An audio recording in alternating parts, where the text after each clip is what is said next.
Tedium, monotony, boring stuff. Needless to say, these are not the foundations of a good video game. Well, so you'd think anyway, but there's whole genres out there dedicated to making the unremarkable into mini thrill rides we go back for again and again. Management sims like City Skylines let you live up to the heady heights of city planning. Airport Simulator does precisely what it says on the fuselage. Stardew Valley turns you into a meticulous farmer. One man's boring is another man's hours of gameplay after all, and there's entertainment to be found in even the most banal corners of the real world. Even being a goat. And whilst games dedicated to the art of things like border control and house painting are fun, there's something even more impressive about the ones that have included completely optional chores we'd never consider doing just for fun in real life.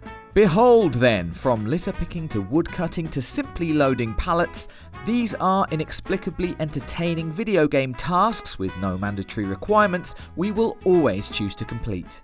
Cleaning up after yourself is just one of those things you have to do as a grown-up. Yes, it is very boring, but what is even worse is cleaning up after someone else. I'm already drowning in my own pile of dirty plates and cheese string wrappers. Let me live!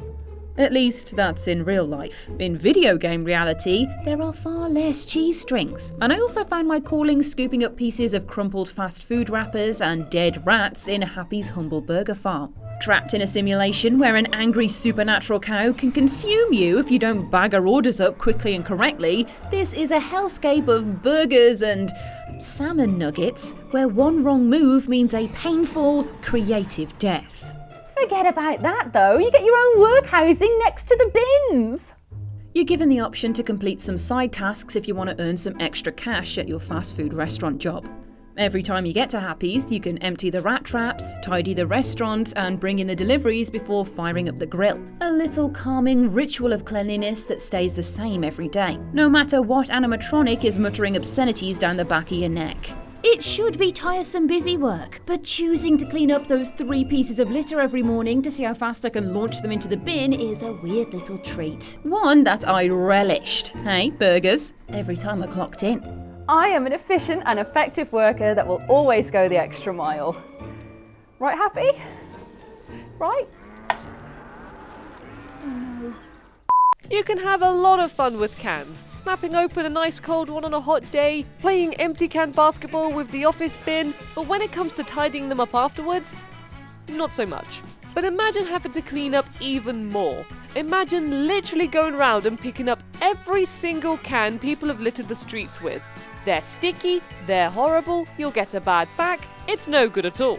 Enter Yakuza Like a Dragon. This is collecting cans, but you're riding a bike, picking up as many as you can within a time limit, having other people on bikes trying to steal yours, drinking energy drinks so you can ram into others and take their cans, avoiding explosions, avoiding bin trucks, watching your can pyramid get bigger, earning rewards depending on how many you collect, having upbeat music. Ooh, that was too exciting, I need to calm down a bit. Real life is just bending over, reaching forward, grabbing the can, getting up again, and then disposing of it properly. Far too many steps. But in Yakuza Like a Dragon, it's so much more. And each match of collecting cans is just as exciting. You don't know where the cans will be, what your opponents will do, or how many you will get. Even after S-ranking all of the stages, you can bet I'm still trying to beat my own score. Picking up cans in real life? Nope. Picking them up in Yakuza Like a Dragon? Oh yes please. Now, you might think I am barking mad for this one, but why not take some time to see the wood for the trees? You know, branch out a little bit. Oh, God, who's written this? Basically, one of the most boring tasks of all time is chopping wood. Pick up log, swing axe, sprain back, fall to the floor in pain, and wait for someone else to come and do it for you. Please, I just want a nice fire to live out my log cabin dreams. However, the monotonous chore of struggling your way through slabs of wood and praying you don't get splinters all melts away when you step into the land of Skyrim. Here, wood chopping is a calming, meditative task, a melody of rhythmic thumps against a backdrop of verdant hills and gushing streams as you place, swing, chop. Place, swing, chop. Place, swing, shop. Oh, that's the ticket. Your reward is firewood you can sell for gold or keep as a little memento of your hours spent infinitely chopping your way through perfectly cylindrical logs while soaking in the countryside. Or you can just drop them as an excuse to go and find the next woodcutting spot to replenish your stock all over again. Ah, yes.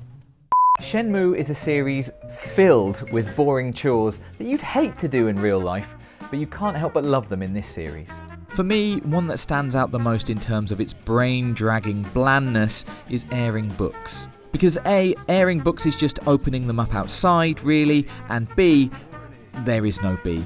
Shenmue manages to make this interesting with all manner of fun extras though. You have a time limit, button prompts to keep Ryu's awful balance in check, and peaceful music to vibe with, but that's not what takes the biscuit on this occasion. Instead, we're talking about carrying crates, a task you can pick up as a little money earner. All you need to do is help carry a crate to the other end of the room. Okay, we're going to carry it over there. It's heavy, don't drop it. Simple, right? But to get it there is such a ride. Every step you make needs an input. Sometimes you'll be told to input directions more than once. And the game's way of telling you to move forward is having Doolin moan and groan. Yeah. Right. Moving crates in real life is okay, I guess, but moving them in Shenmue 2 with all of the button prompts and fear of what your friend will say, whew, something else. What a rush. As someone that has unfortunately witnessed the worst side of Friends student housing, I can confirm that cleaning up mould is one of the most disgusting and boring tasks going. Cleaning in general is hit and miss at best unless you're a regular Mrs. Hinch, but bleaching the same spot over and over is neither fun nor interesting. It's just sad and stinky.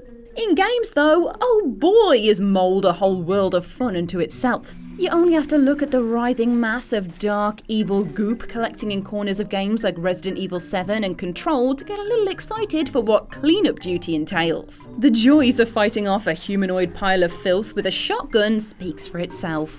If only it were this easy in real life.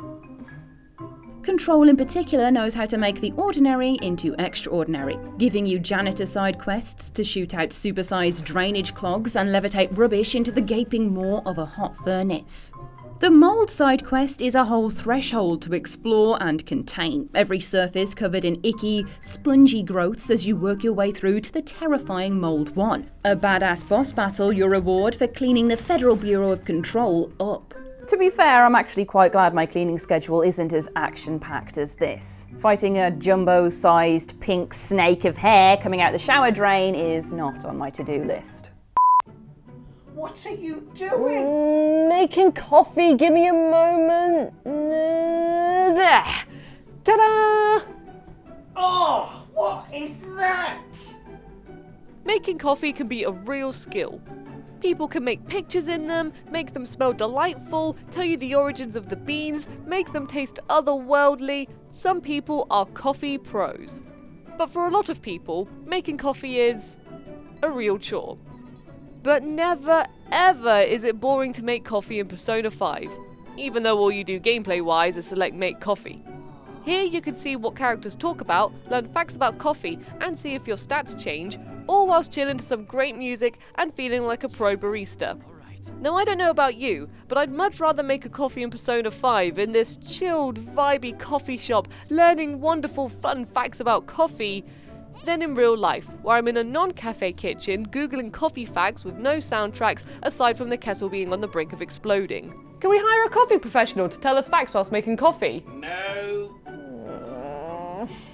There is no experience more magical than a long, winding journey. Sometimes it doesn't even matter where you're going, only that you're out on an adventure to strange, distant lands full of wonder and opportunity.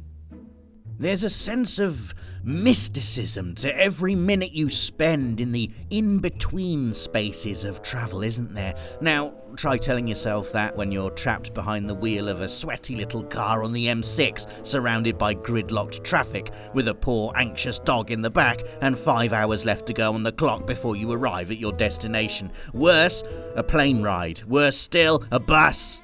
Yes, the magic is far less palpable when you're surrounded by strangers who don't know the meaning of personal space. But games, beautiful games, they capture what travel should be. They do away with the miserable reality of really needing a wee with no toilets for miles, and instead let you enjoy long journeys through towering mountainscapes, gurgling rivers and quaint settlements. Oh, it's so joyous it makes me question why fast travel ever became a thing in the first place. The thrill of adventure is woven into every blade of grass, every copse of trees, every towering waterfall. Even non-fantasy games with usually boring things like cars and bikes make the journey a real adventure. I love cruising around GTA 5 and listening to the radio while the city whips by in a sun-baked blur. Oh, got to go. That's a booking for the 50/50 taxi service. What normally mundane tasks do you happily seek out in video games? Let us know in the comments below. As always, this has been PlayStation Access. Don't forget to subscribe and hit that notification bell for more PlayStation goodness, and we'll see you very soon. Thanks for watching.